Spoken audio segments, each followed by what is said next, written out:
Bismillahirrahmanirrahim. Assalamualaikum. Bertemu lagi dengan sendiri atau diantarin. Semoga kita baik-baik saja dan semoga kita masuk surga. Amin. Sekarang masuk ke video. Masjid Abu Hanifah. Tentu saja kemungkinan tidak asing di telinga kita, terlebih bagi para orang-orang yang pernah mendengarnya. Disebutkan menurut informasi yang beredar bahwa Masjid Abu Hanifah adalah sebuah masjid bersejarah yang juga menjadi tempat suci bagi umat Islam Sunni.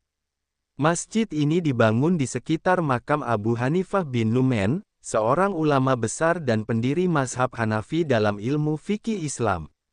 Masjid ini telah mengalami banyak perubahan, rekonstruksi, serta perbaikan sejak pertama kali didirikan hingga masa modern. Kemudian menurut informasi yang beredar bahwa Masjid Abu Hanifah didirikan atas perintah Samsam al-Daula pada tahun 985 Masehi dan kemudian diperluas serta diperkaya dengan berbagai elemen arsitektur oleh tokoh lain seperti Abu Sa'ad al-Khwarizmi pada masa Kesultanan Seljuk, Sultan Murad dari Kesultanan Ottoman, serta berbagai penguasa lain dari masa ke masa. Tokoh utama yang dikaitkan dengan masjid ini adalah Abu Hanifah bin Nu'man yang dimakamkan di sana.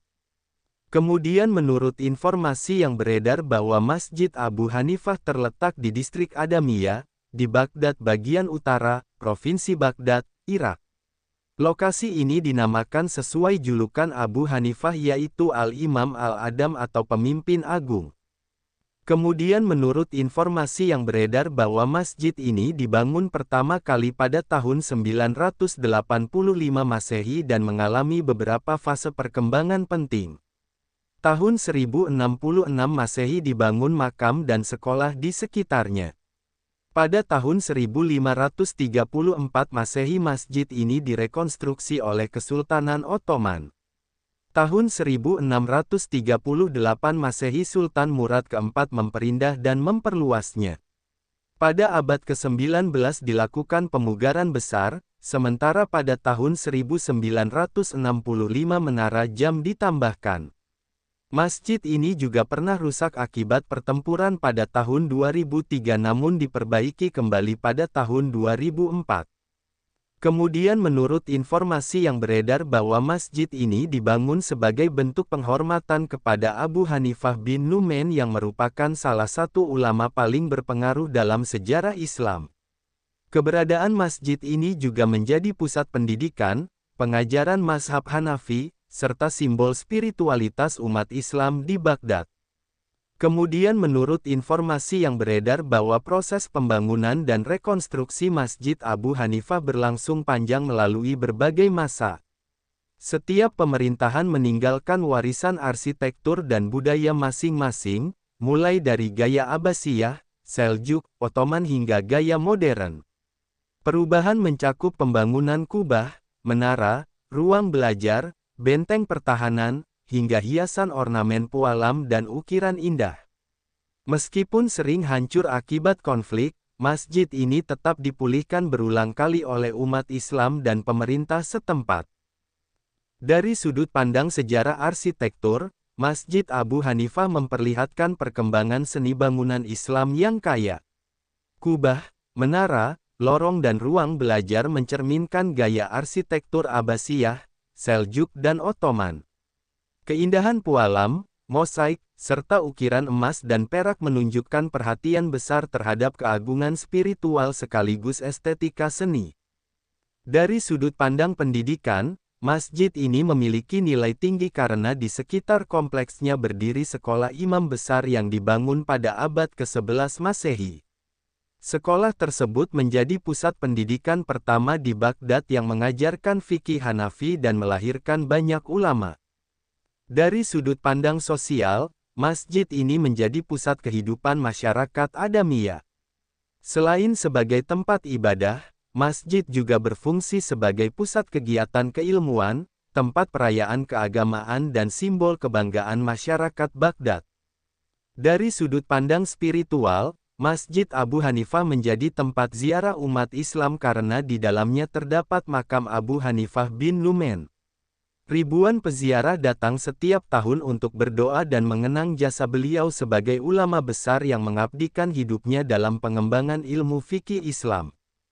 Dari sudut pandang politik sejarah, meskipun tidak menonjolkan sisi politik, masjid ini tidak terlepas dari dinamika kekuasaan.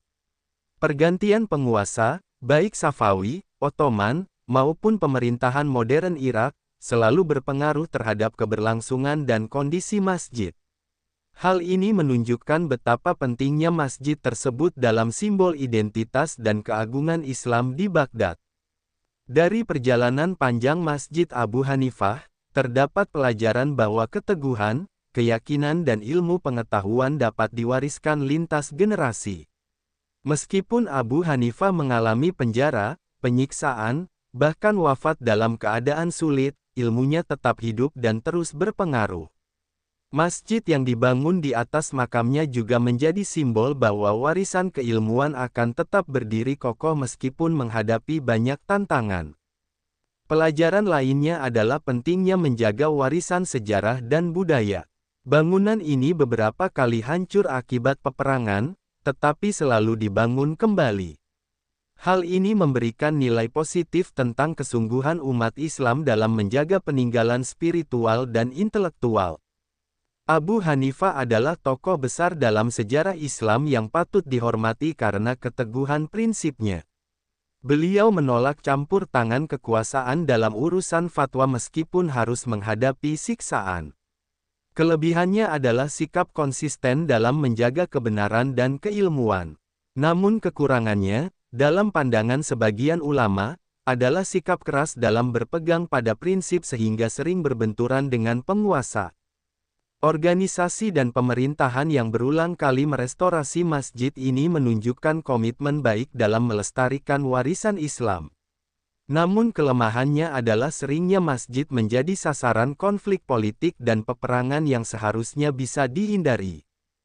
Saran yang membangun adalah agar masjid ini terus dijaga sebagai pusat ilmu, spiritualitas dan persatuan, bukan hanya simbol sejarah tetapi juga pusat peradaban Islam yang bermanfaat bagi generasi mendatang. Sumber referensi Google Chrome dan ChatGPT.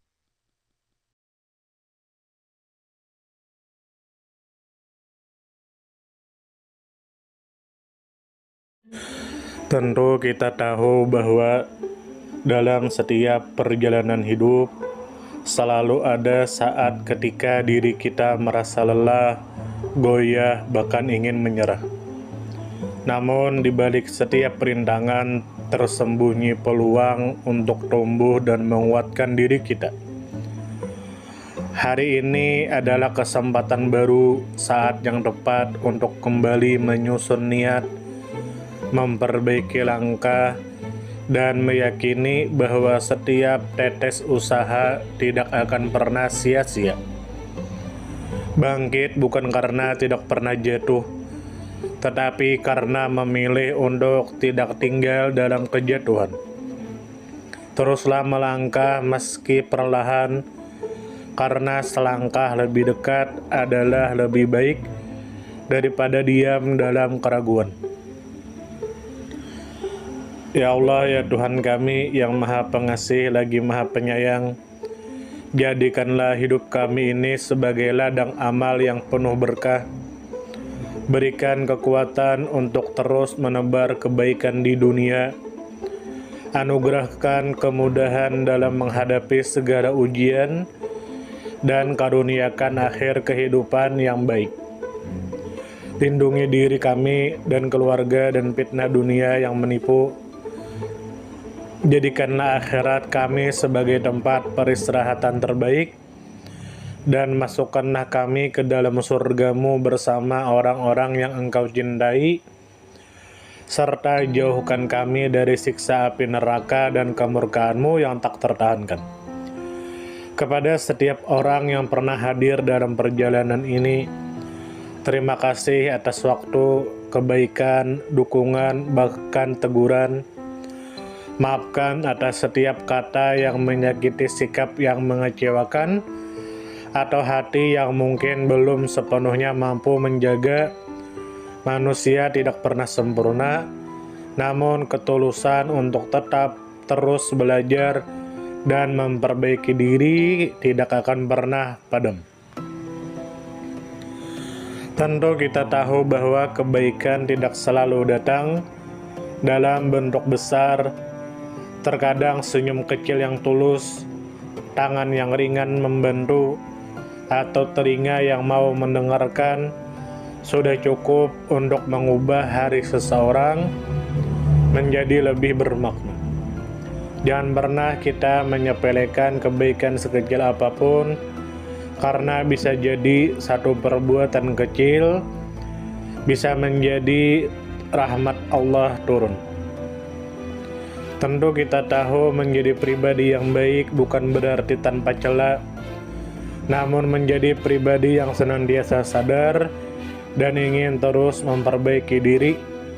Kebaikan itu menular, dan siapapun yang menanamkan kebaikan akan menuai kebahagiaan meski tak selalu terlihat oleh mata. Dunia membutuhkan lebih banyak hati yang lembut, tangan yang menguatkan, dan jiwa yang peduli. Semoga usaha yang dilakukan bernilai ibadah. Semoga hidup kita menjadi pemberat amal baik, dan semoga kelak ketika dunia telah kita tinggalkan, nama yang tertinggal bukan hanya sekedar dikenang, tetapi menjadi doa yang terus mengalir karena kebaikan yang tidak pernah berhenti untuk ditanam. Terima kasih banyak. Mohon maaf jika ada salah. Silahkan jika suka ditekan tombol like, silakan share, dan jika ingin memberikan saran dan komentar, silakan komen. Semoga kita baik-baik saja, semoga kita masuk surga. Wassalamualaikum warahmatullahi wabarakatuh.